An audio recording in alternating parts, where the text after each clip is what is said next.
한국은 다른 나라들과 다르게 혈통을 굉장히 중시하는 민족이죠. 지금은 과거보다 좀 덜하지만 우리 선조들이 갖고 있던 이 단일 민족에 대한 자부심과 또한 그것을 자랑스러워하는 마음이 굉장히 컸지요. 그런데 한국인과 다른 주변의 민족을 유전적으로 조사한 결과를 보면은요, 2001년도에부터 이런 연구들이 이미 진행이 됐거든요. 중국인과 한국인과 일본인의 유전자 배열을 조사해 보면 한국인 고유의 DNA를 가진 사람은요 40%에 불과하다는 조사가 나왔어요. 이 결과는 뭘 의미하냐면 한국인은 단일 혈통이 아니라는 거죠. 우리나라처럼 혈통을 중시하고 자랑하는 민족이 또 있는데 바로 오늘 본문의 이스라엘입니다. 그러나 이스라엘 역시 단일 민족이라고 말하기가 어려워요. 다윗 왕 때 최대 강성한 나라를 아들에게 물려주고 그렇게 번성하지만 솔로몬이 죽은 후에 나라가 기울어집니다. 결국 남과 북으로 나뉘게 되고 북쪽 왕국은 기원전 722년에, 남쪽 왕국은 기원전 586년에 망하게 됩니다. 나라를 잃었으니까 그 땅에 거주했던 사람들이 포로로 끌려가고요, 혹은 화를 피해서 세계 각처로 흩어졌습니다. 타국에서 생활하던 유대인들은 새로운 언어와 문화를 받아들였고 모국어를 잊어버렸습니다.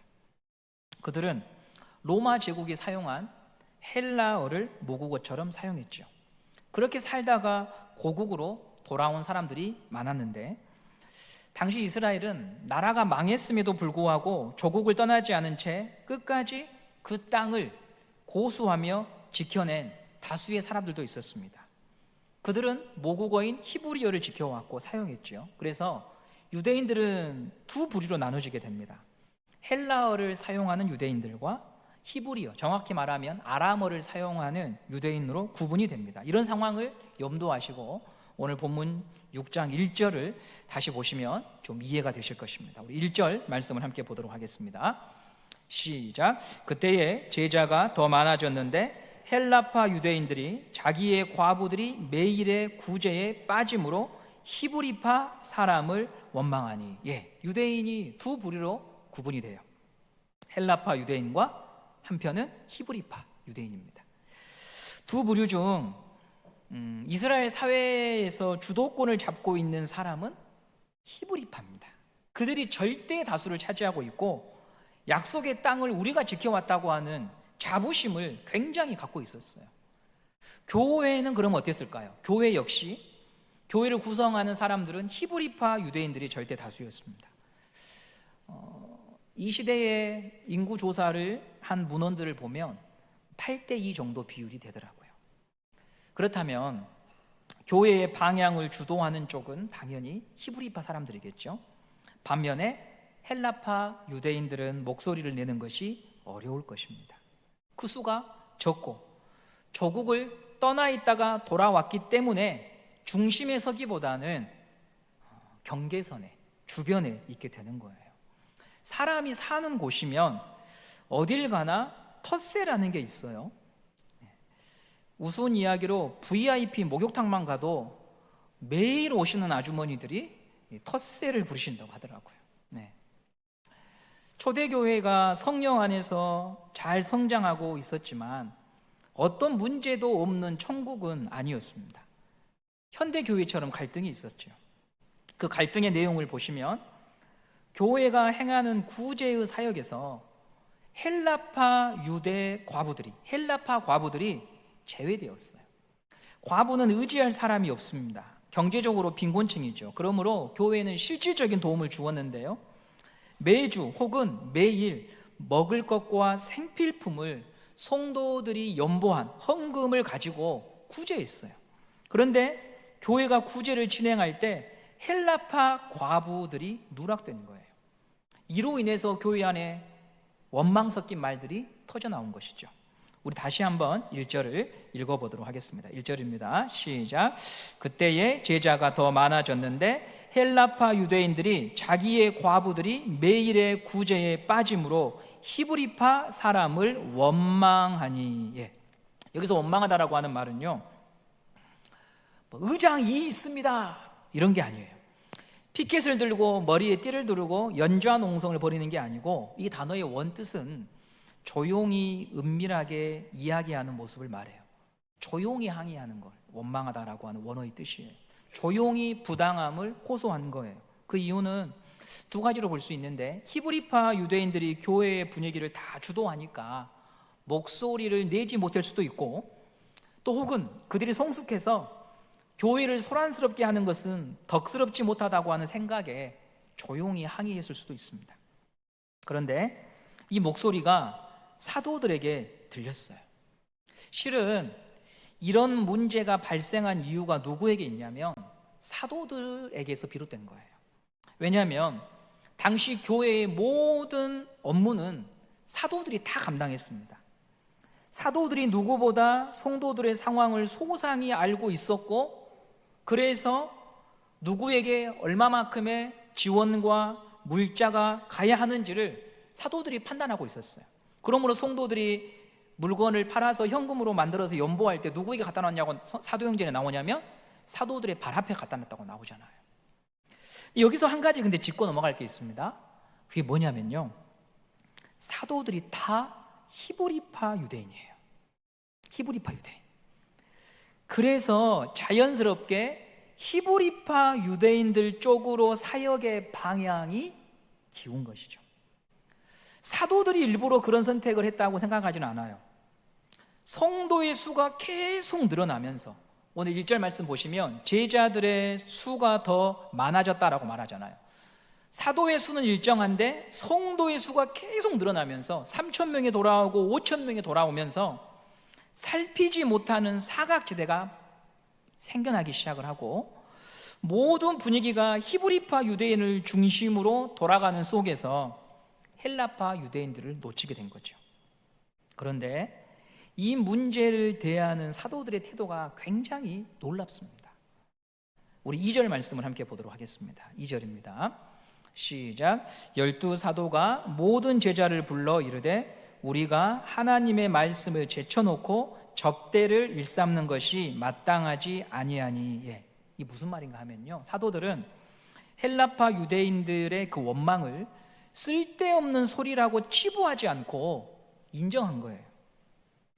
하나님의 말씀을 전하는 것이 우리 사도들의 주된 사역인데 구제 업무까지 병행하다 보니까 말씀을 전하는 사역, 구제 사역 모두 다 빈틈이 생겼다는 거죠. 자신들의 현재의 그 상황과 한계를 인정하고 받아들이고 있어요. 사람은 누구나 완벽한 사람으로 보이고 싶은 욕망이 있습니다. 그래서 실수를 인정하기보다는 위치가 있고 명예가 있을수록 흠이 없는 사람으로 보이기를 원하기 때문에 잘못을 회피하고 감추는 것이 인간의 본성이에요. 언젠가 저희 집에 세면대가 꽉 막혀서 물이 빠져나가지 않더라고요. 퇴근하고 집에 들어와서 세면대를 하나하나 분해를 했습니다. 그랬더니 왜 물이 빠져나가지 않았는지 이유를 알 수 있었는데, 배수관 구멍을 비누가 꽉 막고 있어서 물이 나가지 못한 것이었어요. 배수관을 꽉 채운 비누는 알맹이 채로 있는 게 아니라 짓이겨져 있었어요. 그 말은 누군가 억지로 관에다가 쑤셔 넣은 거예요. 검찰의 수사가 시작이 되었어요. 용의자는 2명이에요. 김태양 씨와 김주환 씨. 두 사람 중 의혹이 짙은 인물은 누구일까요? 김태양 씨예요. 왜냐하면 태양 씨는 화장실에서 여러 가지 실험과 장난을 했던 전과 12범이 있거든요. 그래서 제가 태양이를 불러서 신문했습니다. 그랬더니 이상한 진술을 해요. 비누가 혼자 있다가 그냥 빨려 들어갔어요. 진술에 따르면 비누가 혼자 걸어 들어간 거예요. 그래서 제가, 야 태양아, 그게 무슨 유체 이탈 화법이냐, 아빠가 분해를 해보니까 스스로 들어가는 게 아니라 누군가 기어이 억지로 집어넣었더라, 사실대로 말해 했더니 눈물을 흘리면서 제가 했어요 하더라고요. 인정하면 사실 별일도 아니에요. 인정하면 그럴 수 있구나 하는 일이에요. 인정하면 해결할 길이 있거든요. 사도들은요, 자신들이 헬라파 과부들을 살피는 데 부족함이 있음을 인정하고 있습니다. 조용히 항의하는 헬라파 사람들, 이 소수의 목소리를 권위로 짓누르거나 교모히 피해가려고 하지 않았어요. 들어요. 그리고 서둘러 대책을 마련합니다. 우리 3절 말씀을 함께 보도록 하겠습니다. 3절입니다. 시작. 형제들아, 너희 가운데서 성령과 지혜가 충만하여 칭찬받는 사람 7을 택하라. 우리가 이 일을 그들에게 맡기고. 이 일을 위해서 7명의 집사를 선출하도록 하죠. 이게 이제 안수 집사를 교회에서 세우는 근거의 본문이에요. 구제를 위하여 안수 집사님들을 세워요. 근데 이 세우는 과정이 여러분 흥미롭습니다. 사도들이 구제 업무를 담당할 집사를 직접 임명해야 되거든요, 사실은. 근데 선출하도록 해요. 이게 굉장히 어려운 부분입니다. 교회는 사도들을 통하여 출발했습니다. 구제 업무 역시 사도들이 줄곧 도맡아 왔습니다. 그렇다면 사도들은 본인들이 생각할 때 적절한 사람들, 적임자를 임명하면 돼요. 그게 가장 빠르고 쉬운 방법이잖아요. 고대 사회로 갈수록 사람들은 평등하지 않습니다. 수직적인 관계로 구성이 되어 있어요. 조선 후기에 교회가 시작될 때 교회 안에 양반과 천인이 존재했습니다. 남녀가 구별되었고요, 서로가 얼굴을 보지 못하도록 기역자로 예배당을 만들어놨잖아요. 종론과 함께 예배드릴 수 없다며 양반이 거세게 항의하고 예배를 거절하기도 했어요. 교회는 사람이 모인 곳이기에 세상의 질서가 들어와 있습니다. 무음한 곳이 절대 아니에요. 초대교회 역시 당시 신약시대의 사회상이 교회에 반영되어 있어요. 사도들이 임명하면 그게 규칙이고 법입니다. 그런데 오늘 본문을 보시면 사도들은 이러한 고난들을 싹 내려놓고 뭐라고 말하냐면 성도들에게 여러분들이 선출해 주십시오, 이렇게 말해요. 이게 참 놀라운 거예요, 여러분. 왜 사도들은 이런 어려운 결정을 한 것일까? 첫 번째로요, 근본의 교회에 발생한 구제 사역을 통한 갈등을 보면서 한 가지 깨달은 게 있어요.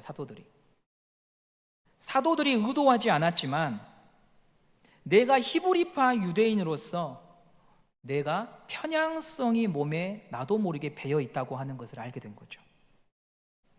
사람이라면 누구나 이런 한계를 갖고 있습니다. 핏줄에게 끌리고 내 사람에게 끌리는 것이요, 사람이에요. 추수감사절 때 이번에도 나의 자녀들 공연 마치면 집으로 돌아가신 분들이 생각보다 많아요. 내 자녀의 공연이 끝나고 내 기관의 공연이 끝나면 언제 끝나는가 하는 게 우리 모습이에요. 우리가 하나님을 예배하러 왔지만 사실은 자기 사람 챙기는 거, 그 본성 하나 이겨내는 것도요 대단히 어려워요. 근데 권력을 갖고 있고 위치가 있으면 어떻게 할까요? 남들에게 동등하게 그 기회를 줄까요? 절대 그렇지 않아요. 사도들은 그런 편향성을 인정한 거예요. 이 편향성을 얼마나 조절하고 절제하느냐의 차이가 사람의 성숙도를 드러내는 거죠. 그래서 사도들은 우리가 이 문제 앞에서 또 우리가 직접 임명하면 우리 입맛에 맞는 사람을 골라서 또 이 문제를 해결할 수밖에 없다는 것을 그들이 알았기에 성도들에게 선출하도록 맡긴 것이었습니다. 둘째로, 사도들은 어떤 관점을 가지고 있냐면 지금 모여있는 이 성도들을요 신뢰했어요. 그 이유는 성도 역시 하나님의 인도를 받는 존재이고 하나님의 손에 붙들려 있는 사람이라는 것을 믿은 거죠. 비정상적인 집단으로 갈수록 그 집단의 고귀한 존재는 한 명밖에 없습니다. 그 한 명을 제외한 나머지들은 배움이 없고 어리석고 가르쳐야 되는 사람이라고 여기죠.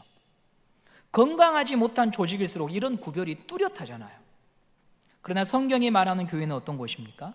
교회의 머리는 예수님이고 성도들은 예수님의 몸을 이루고 서로가 연합해서 공생하고 서로 배우는 관계죠. 우리 에베소서 4장 16절 말씀을 함께 보도록 하겠습니다. 에베소 4장 16절입니다. 시작. 그에게서 온몸이 각 마디를 통하여 도움을 받음으로 연결되고 결합되어 각 지체의 분량대로 역사하여 그 몸을 자라게 하며 사랑 안에서 스스로 세우느니라. 온몸이 각 마디를 통하여 도움을 받고 연결되고 결합돼서 교회를 세운다. 예수 그리스도를 머리로 삼은 교회는 서로가 필요를 채워주는 공생하는 관계라고 사도 바울이 에베소서를 통하여 말씀합니다. 헬라파 유대인도 필요하고 히브리파 유대인도 필요합니다. 새신자도 필요하고 교회가 처음 시작될 때부터 헌신하고 섬겨온 분들도 필요합니다. 다음 세대도 필요하고 시니어 세대도 필요합니다.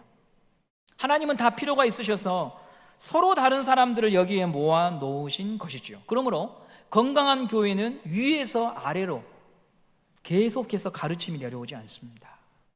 머리 대신 예수님만 진리일 뿐 그 외의 모든 사람은 예수님께 배움과 동시에 서로에게 배우는 것이 교회죠. 현재 저희 교회에서 30대 부부들, 그들을 제가 처음 만난 게 그들이 중학교 3학년, 고등학교 1학년일 때 만났습니다. 중고등부 학생이었기 때문에 혼도 많이 내고 소리도 지르고 하면서 그들을 양육했습니다. 근데 이들이 이제 장성하여 가정을 이루었고요, 저에게는 동역자가 되었습니다. 기도를 부탁하고 어떤 사안에 대해서는 함께 묻고 고민하고 질문하는 관계인 것이죠. 하나님께서 그들을 통해 제게 보게 하시는 게 있고 듣게 하시는 것이 있습니다. 서로를 통해 함께 배우는 게 교우의 관계죠. 사람 누구도 진리와 권위를 독점할 수가 없습니다. 우리는 모두 서로에게 배워야 합니다. 옆에 있는 사람의 이야기를 경청할 수 있어야 합니다. 왜냐하면 그 사람 안에도 하나님의 성령이 계시기 때문입니다. 그래서 하나님은 배움이 없어 보이고 나보다 신앙의 연차가 적어 보이고 지혜가 부족한 아이를 통해서도 저에게 말씀하시는 분이신 것이죠.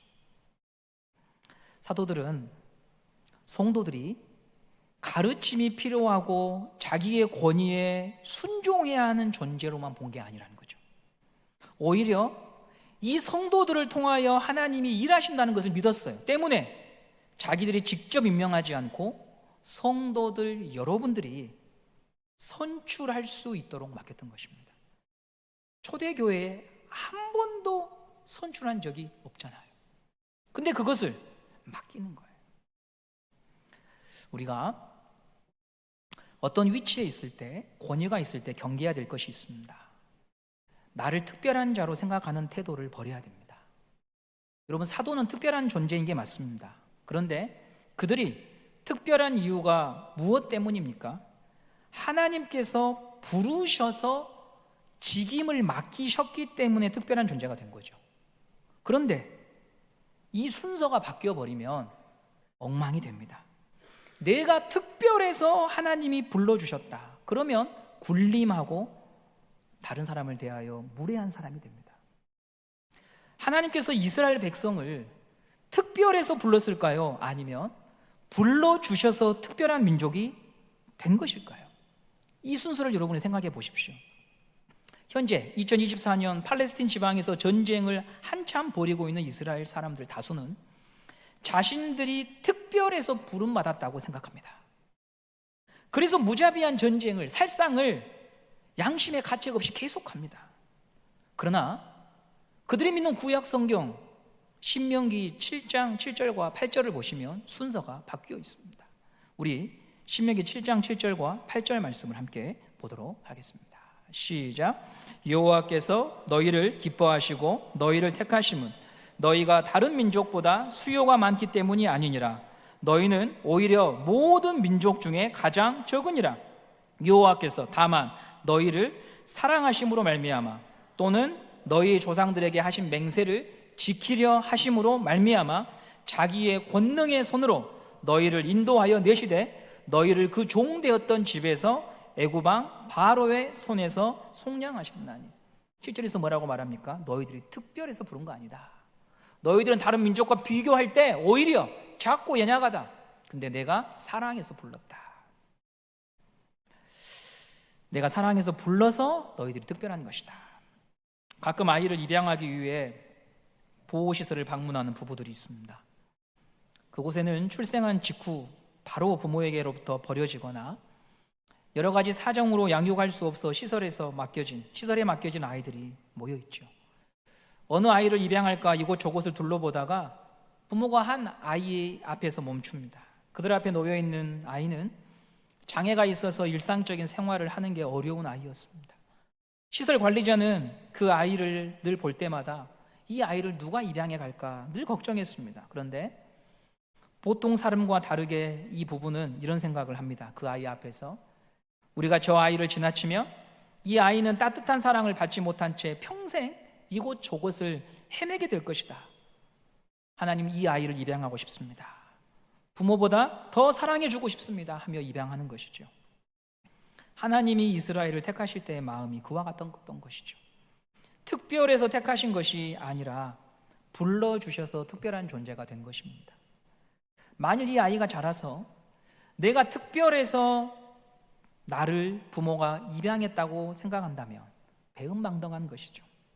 자기의 분수를 모르는 것이죠. 부모의 사랑을 모르는 것입니다. 사도들은요, 왜 고난을 포기할 수 있었을까? 권리를 포기할 수 있었을까? 우리가 특별해서 부름받은 것이 아니라 사랑해서 하나님이 우리를 불러주셨다고 하는 것을 알았다는 것이죠. 제가 목사로 부름받은 것이 특별해서 부른 것 아니잖아요. 주님이 사랑하셔서 불러주신 것이죠. 디모데전서 1장 12절에 사도 바울은 디모데에게 이렇게 말씀하고 있습니다. 시작. 나를 능하게 하신 그리스도 예수 우리 주께 내가 감사함은 나를 충성되이 여겨 내게 직분을 맡기심이니. 충성되이 여겼다. 충성되다고 생각해 주셨다는 거죠. 충성하는 것이 아니고 충성되다고 여겨주신 것입니다. 우리가 가진 직임이 무엇이든 하나님께서 사랑해서 주신 것입니다. 사도들은 그 마음을 가졌기에 성도들 위해 군림하지 않았고 성도를 존중할 수 있었습니다. 수직적인 자세로 성도를 보지 않고 수평적인 관점에서 성도를 바라보았습니다. 그들도 함께 교회로 부름받은 나의 동역자다. 우리 여러분 이렇게 한번 고백해 볼까요? 옆에 있는 분들에게 당신은 나의 동역자입니다. 예. 여러분 믿으십니까? 깊어가는 연말에 여러분이 맡고 있는 직임과 사역을 어떻게 받아들이고 있는지를 오늘 이 본문을 통해서 한번 돌아보세요. 특별해서 부른 것이 아니라 불러주셔서 내가 특별한 것이고, 내 옆 사람도 그 자체로만 보면 별로 소중하지 않을 수 있지만 하나님이 그를 불러주셔서 그는 충분히 소중하다고 하는 것을 우리가 회복해야 됩니다. 하나님은 사도들을 통해서만 말씀하지 않습니다. 사도들을 통해서만 일하지 않습니다. 하나님은 내 옆 사람을 통해서 말씀하시고 깨닫게 하십니다. 사도들은 이 마음으로 성도를 바라보았기에 교회는 문제를 오히려 위기를, 갈등을 좋은 기회로 삼을 수가 있었던 것이었습니다. 이 눈이, 이 마음이 오늘 우리에게 하나님의 성령을 통하여 부어줄 수 있다면 얼마나 감사할까요? 그리고 여러분 이제 투표 결과를 보십시오. 투표 결과는요 더 놀랍습니다. 우리 6장 5절 말씀을 함께 보도록 하겠습니다. 시작. 온 무리가 이 말을 기뻐하여 믿음과 성령이 충만한 사람 스데반과 또 빌립과 브로고로와 니가노르와 디몬과 바메나와 유대교에 입교했던 안디옥 사람 니골라를 택하여. 7 안수 집사님의 이름이 자세히 기록이 되어 있는데 기록한 목적이 있습니다. 이들 모두가 다 헬라파 유대인입니다. 피택된 모든 분이 다 헬라파 유대인입니다. 앞서 초대교회는 다수가 누구라고 했습니까? 헬라파입니까? 히브리파입니까? 히브리파입니다. 그러면 팔이 안으로 굽고 가지는 개편이고 피는 물보다 진한데 누가 선출되어야 합니까? 당연히 히브리파 유대인들이 6명 정도는 선출되고 헬라파는 1명 정도 선출되면 그러면 그것도 감지덕지할 일입니다. 그런데 선거 결과 모든 피택 당선인이 헬라파 유대인이었다고 하는 것은 교회 안에 있는 히브리파 유대인들 절대 다수가 표를 다 몰아줬다는 거죠. 히브리파 유대인들은 강대국의 억압과 핍박 속에서 고국을 지켰던 사람들입니다. 그들은 가진 모욕과 수고를 겪으면서 그 땅을 지켜왔습니다. 반면에 헬라파 유대인들은요, 히브리파 유대인들이 보기에 너희들은 고난을 피해 약속의 땅을 버려서 타국에서 생활을 했잖아. 나라를 등졌잖아. 근데 이제 와가지고 우리 안에서 우리 지도자가 되겠다고? 라고 하는 깊은 골이 있을 수 있는 관계예요. 그러니 이런 선고를 통하여 선출되는 사람들은 당연히 히브리파 유대인들이 선출되어서 교회를 통치하고 교회를 이끌어가야 되는 거죠. 근데 오늘 본문에 말도 안 되는 상황이 벌어진 거예요. 인간 사회에서는 이런 일이요, 있을 수가 없어요. 어떻게 이런 일이 가능했을까요? 그 출발은 사도들이 자신들의 한계와 자신들의 잘못을 인정하고 자신들의 명예와 권위에 집착하지 않고 내가 사도인 것은 하나님이 불러주셔서 여기 있다고 하는 그 본질을 끝까지 놓지 않고 교회를 생각한 것입니다. 하나님이 불러주셔서 내가 여기 있다. 그곳으로 자기를 확인하고 있는 거예요. 그 마음을 갖자 무엇이 달라진 줄 아십니까, 여러분? 내 옆에 있는 성도들을 보는 눈이 달라지는 거예요. 나만 불러줬나? 그들도 불러주셨지. 나를 통해서만 일하시나? 그들을 통하여서도 하나님이 일하시지. 그것을 믿었기에 직접 임명하지 않고 하나님의 성도들이 임명할 수 있도록 맡겨주었던 것입니다. 이것이 초대 교회가 위기를 기회로 만든 과정입니다. 여러분, 이제 앞으로 펼쳐지는 교회 역사를 보시면 헬라파 유대인들이 교회 리더가 됐습니다. 그럼 이게 무슨 말을 하는 거냐면요, 만약 히브리파 유대인들로만 구성이 되어 있으면 혈통을 중심으로 여기는 초대교회는 결코 선교나 외부로 나가지 않습니다. 그런데 헬라파 유대인들은 이방 세계를 경험했습니다. 언어를 압니다. 그들의 문화와 특징을 압니다. 그러므로 초대교회는 선교의 다리 역할을 하는 7명을 얻은 것입니다. 교회가 예루살렘에 머물러 있지 않고 이 복음이 유대와 사마리아와 땅끝까지 갈 수 있는 7 일꾼들을 얻어서 그들을 중심으로 교회는 더 확장된 사역을 할 수가 있었던 것이었죠. 이게 바로 초대교회의 모습입니다. 오늘 우리가 이 본문을 통해서 내가 서 있는 상황과 위치를 하나님과 연관지어 바라보고 있는가를 여러분 한번 곰곰이 생각해 보십시오. 나는 하나님이 불러주셔서 있는 거다. 그러면 자랑할 것도 없고 주눅 들 것도 없습니다. 하나님과 관련지어 생각하면 실수를 하면 인정하면 되고 잘 되는 일에 대해서는 하나님께 영광을 올려드리면 됩니다. 그러나 하나님을 제외한 채 교회를 생각하고 여러분의 직임을 생각하고 위치를 생각하면 결국 더 많은 문제를 만들어낼 수밖에 없습니다. 오늘 이 시간을 통해 하나님 앞에서 내가 부름받아 있다는 것, 나만 그런 게 아니라 내 옆에 있는 이 성도들 또한 하나님이 필요하셔서 불러주셨다고 하는 것, 그것을 믿고 보여주는 한 사람으로 여러분들이 인생을 살아가신다면 여러분들을 통하여 또 많은 사람들이 그 길을 걸어가게 될 줄로 믿습니다. 이것이 성령 안에서 여러분 안에, 일상에, 우리 교회 안에 점점 더 믿어지고 구체화될 수 있는 그런 24년 연말이 될 수 있기를 간절히 소망합니다.